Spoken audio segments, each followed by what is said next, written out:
पाकिस्तान मार्का हक बुनियानुम मरसूस की आज 1 साल मुकम्मल हुआ है, उसकी याद मना रहा है। पाकिस्तान ने इंडिया जैसे मुल्क को बुरी तरह से शिकस्त दी है एक जंग के अंदर। इतना बड़ा हमारा ये एक एसेट है पिछले 1 साल का। इस जंग में बहुत, अगर आप पाकिस्तानी जनरल हैं या पाकिस्तानी स्ट्रेटेजिक कम्युनिटी है तो आपकी फट जानी चाहिए, बिकॉज ना तो आपने ब्लॉक कर सके attacks on the terrorist sites जो इंडिया ने किया, वो पूरे अटैक्स किए।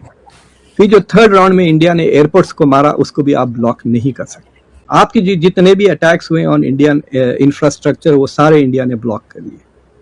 इंडिया को पाकिस्तान ने शिकस्त दी, बहुत अच्छी बात है, लेकिन सवाल यह है कि जो दूसरे चैलेंजेस है पाकिस्तान के, यानी इंटरनल सिक्योरिटी हमारी, आप देख लें बलूचिस्तान में, आप देख लें सेपरेटिस्ट तंजीमें काम कर रही हैं। केपीके के साउथ में ये बन्नू, कोहाट, डेरा इस्माइल खान, शाम 5 बजे के बाद स्टेट की रेटी नहीं है वहां पे। लेकिन अगर हम अपनी इकोनॉमी देखें तो अगर ओवरऑल देखें तो ये 2025 में जिस स्टेज पे खड़ी थी, या तो उसी जगह खड़ी है बल्कि उसके भी पीछे हो गई है। अच्छा मिफ्ता साहब, मसला ये है ना कि ये मसला सिर्फ पेट्रोल और डीजल का नहीं है कि वफाकी हुकूमत ने 1 साल में कर्जों के सारे रिकॉर्ड तोड़ दिए हैं सर। 7,000 से ज्यादा कर्जों में इजाफा हुआ है।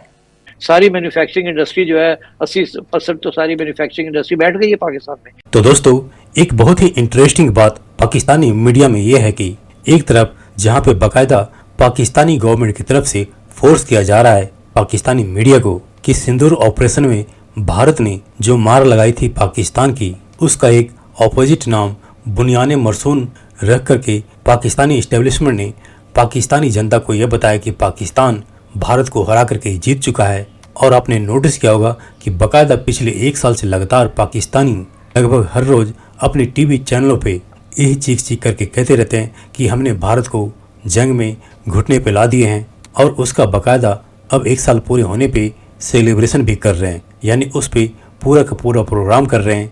लेकिन इंटरेस्टिंग बात यह है कि पाकिस्तानी मीडिया की इन प्रोपेगेंडा भरी बातों को सुनने वाला कोई नहीं है। जी हाँ, आप देख सकते हैं कि Pakistani prominent and main TV चैनलों के प्रोग्राम्स के ऑडियंस देख सकते हैं कि उनको कितने व्यूज मिले हैं।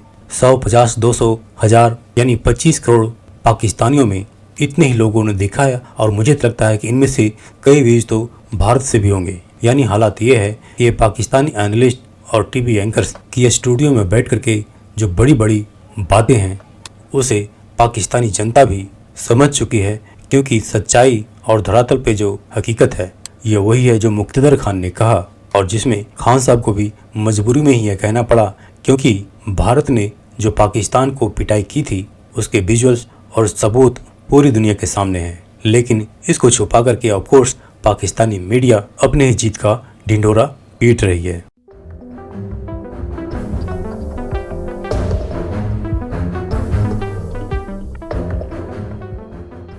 3 दिन से यहाँ पर जश्न मनाया जा रहा है कि जी हमने जो है, जो भारत के साथ हमारे क्लैशेस हुए थे उसमें हम जीत गए। और उसके लिए पिछले 3 दिन से, फ्राइडे से लेकर और संडे तक तमाम टीवी चैनल्स को भी यही ऑर्डर था कि जी आपने कोई और बात ही नहीं करनी, सिर्फ यही बताना है कि हम लोग जश्न मना रहे हैं। और कई इवेंट्स भी जो है वो गवर्नमेंट और मिलिट्री की तरफ से ऑर्गेनाइज किए गए।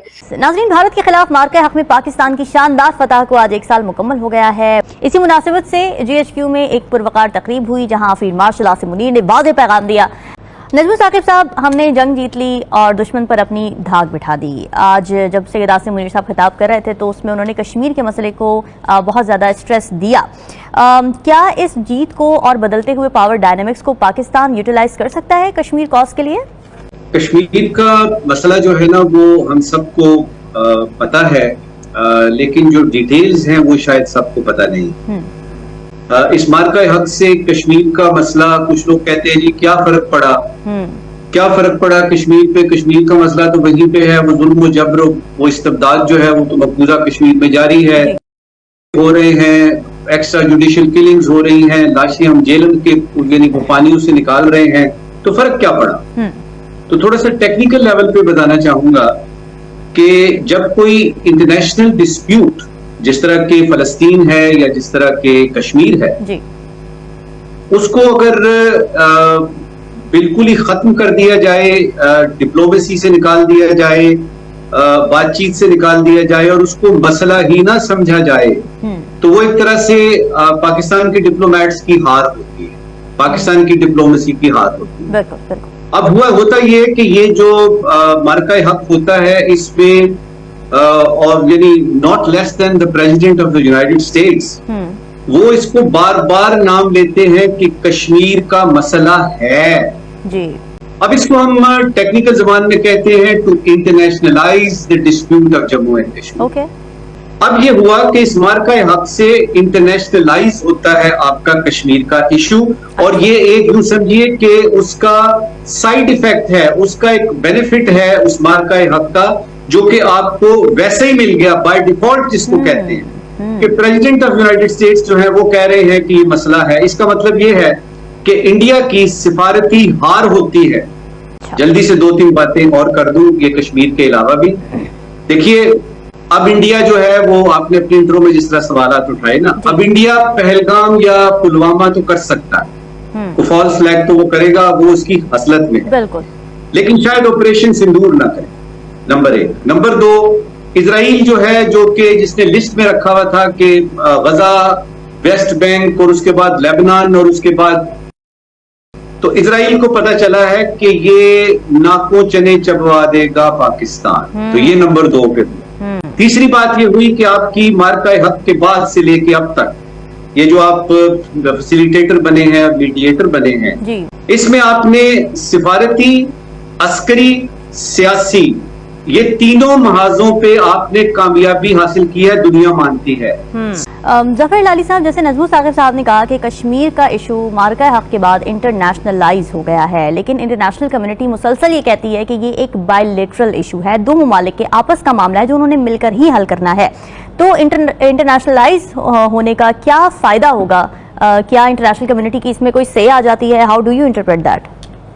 देखिए, जब एक इश्यू सिक्योरिटी काउंसिल के एजेंडे पे आ जाता है, देखिए खुदा के लिए, it is already an internationalized issue, it is on the agenda of the UN, it will remain सो।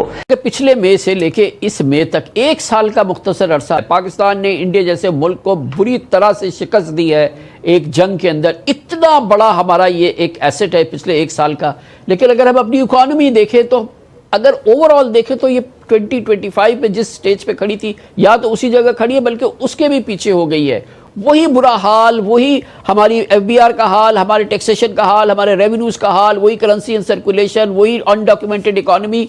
ये कितना बड़ा एक कॉन्फ्लिक्ट है 2 तरफ। एक तरफ पाकिस्तान का इमेज जबरदस्त हो रहा है और एक तरफ पाकिस्तान की इकोनॉमी सिंक कर रही है। कमल साहब, कॉन्फ्लिक्ट शायद ना हो, अलबत्ता ये 2 डिफरेंट डायरेक्शंस में जा रही हैं चीज। एक तरफ बहुत ज्यादा सक्सेस नजर आ रही है, दूसरी तरफ या स्टैग्नेशन या फेलियर नजर आ रहा है।